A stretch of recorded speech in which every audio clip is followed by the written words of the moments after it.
सिंधुदुर्गाची भाजीपाल्याची गरज भागवण्यासाठी कोल्हापूर, सांगली, बेळगाव, कर्नाटक येथील येणाऱ्या भाजीवर अवलंबून राहावे लागते. मात्र सिंधुदुर्गातील शेतकऱ्याला प्रेरणादायी ठरेल अशी पावसाळी शेती करून उत्पादन घेण्याचा प्रयत्न एका होतकरू तरुणाने केला होता. कोकणातील वादळ आणि संततधार सुरू असलेल्या पावसामुळे दोडकी, काकडी, पडवळ, कारली आणि भाजीपाला शेतीला फटका बसून मोठे नुकसान झाले आहे. सेंद्रिय शेतीवर केलेला भाजीपाला ग्राहकाला ताजा भाजीपाला आणि स्वस्त दरात कणकवली शहरात आणि कसवंत तळवडे गावात देण्याचा प्रयत्न मालवण तालुक्यातील वराडगावचे युवा शेतकरी श्री शिवाजी परब यांनी कणकवली तालुक्यातील कसवंत तळवडे येथील डोंगराळ भागात 2 एकर क्षेत्र करारावर घेऊन केला आहे. माझं नाव शिवाजी परब, माझं गाव वराड, मालवण तालुक्यामध्ये मी राहतो. तिथून हे कणकवली मध्ये हा कसवन म्हणून गाव आहे. तिथे हा एक प्लॉट होता. त्या शेतकऱ्यांनी मला हा प्लॉट लीजवरती दिलेला आहे. तर मी इथे सेंद्रिय शेती करण्याचा मोठा प्रयत्न केलेला होता. आणि हा लोकेशन असा आहे की इथल्या जवळजवळ कसवन तळवडे किंवा तुमचं पोखरणपर्यंत, आंबरड पोखरणपर्यंत हे गावांना भाजी इथे कोण करत नसल्यामुळे हा मी पॉईंट निवडलेला होता की इथे भाजी चांगली होते आणि ते विक्री पण चांगली होईल आणि सेंद्रिय भाजी मिळेल. आणि जवळजवळ इथे कणकवली पण जवळजवळ 5 किलोमीटरवर आहे. त्यामुळे इथल्या कणकवलीच्या ज्या लोकांना माहिती आहे की इथे चांगली ताजी भाजी भेटते म्हणून लोक इथेच येतात. काही लोक येतात इथे लांबून.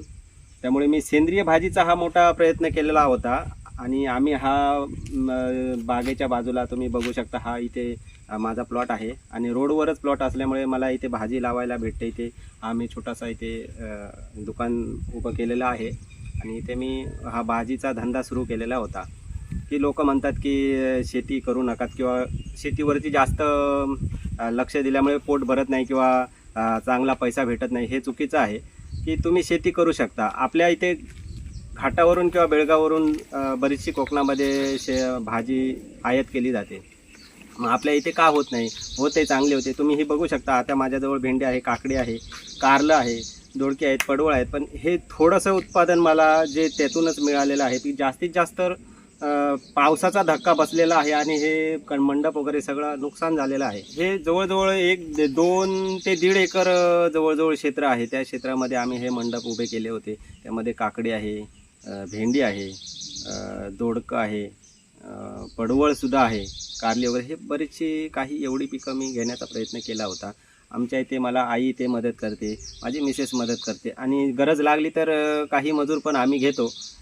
कारण हे एकट्याने होत नाही काम, त्यामुळे काही लोक मजूर पण घ्यावे लागतात.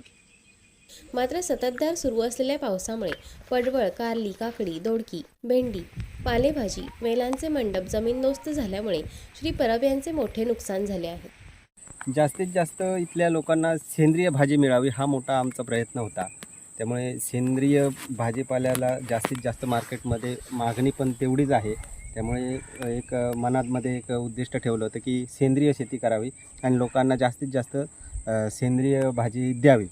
पण नेमकं हे पावसाच्या जास्तीत जास्त अतिवृष्टीमुळे बरंचसं नुकसान आमचं झालेलं आहे. इथे तुम्ही बघू शकता, इथे हे जास्तीत जास्त नुकसान झालेलं आहे. मांडवसुद्धा कोसळून गेलेले आहेत. थोडी जास्तीत जास्त बुरशी पण लागलेली आहे. कारण प्रकाश संश्लेषण पण होत नाही. सूर्य पण जवळजवळ 1 महिना जवळजवळ सूर्य पण इथे दिसत नव्हता. ढगाळ वातावरण आणि जास्तीत जास्त पाऊस असल्यामुळे प्रकाश संश्लेषण पण झालं नाही वेलांचं. त्यामुळे तुम्ही बघू शकता हे वेल वगैरे पिवळे पडलेले आहेत. बरीचशी मांडव खाली पडून ते जास्तीत जास्त वादळाचा मोठा धक्का बसलेला आहे आणि हा मांडव खाली जमिनीवरती कोडमडून पडलेला आहे. हे तुम्ही बघू शकता. पुढे तिकडे कारल्याचा पण मंडप आहे. ते पण आम्ही तुम्हाला दाखवू शकतो की तिथे काय झालेलं आहे परिस्थिती. नेमकं हे उत्पन्न तोंडावरती आलेलं असताना पावसाचा धक्का बसलेला आहे इथे. नमस्कार दर्शक हो, मी विराज गोसावी. मी आता आहे कणकवली तालुक्यातील या कसवंत तळवडे गावामध्ये. आपण जर पाहिलं असाल तर संततधार सुरू असलेल्या पावसामुळे वेल शेती जी आहे, भाजीपाला शेती जी आहे, या भाजीपाला शेतीचं मोठं नुकसान झालेलं आहे. जर वारा आणि पाऊस झाल्यामुळे हे मंडप जे आहेत पालेभाजीचे ते कोसळून पडलेले आपल्याला पाहायला मिळत आहेत. त्यामुळे शेतकऱ्यांचं मात्र हे अतोनात जे आहे ते नुकसान झालेलं आहे. श्रावण महिना सुरू झाला की पालेभाज्यांचे दर वाढलेले आपल्याला पाहायला मिळतात. मात्र तालुक्यातील वराडगावचे शिवाजी परब यांनी कणकवली तालुक्यातील कसवंत तळवडे येथे 2 एकर क्षेत्रामध्ये याच ठिकाणी पालेभाज्या ज्या होत्या, दोडकी असतील, काकडी असेल, कारली असतील, त्याचप्रमाणे अशा विविध भाज्या या ठिकाणी केल्या होत्या या डोंगराळ भागामध्ये. आणि पावसाने यांना या बुरशीसुद्धा लागलेली आहे असं त्यांचं म्हणणं आहे. त्याचबरोबर हे जे वेल आहेत ते पडून जमीनदोस्त झाल्यामुळे शेतकऱ्यांचं मात्र हे मोठं नुकसान झालेलं पाहायला मिळत आहे. कॅमेरामन रुपेश साळुंकेसह विराज गोसावी, कणकवली.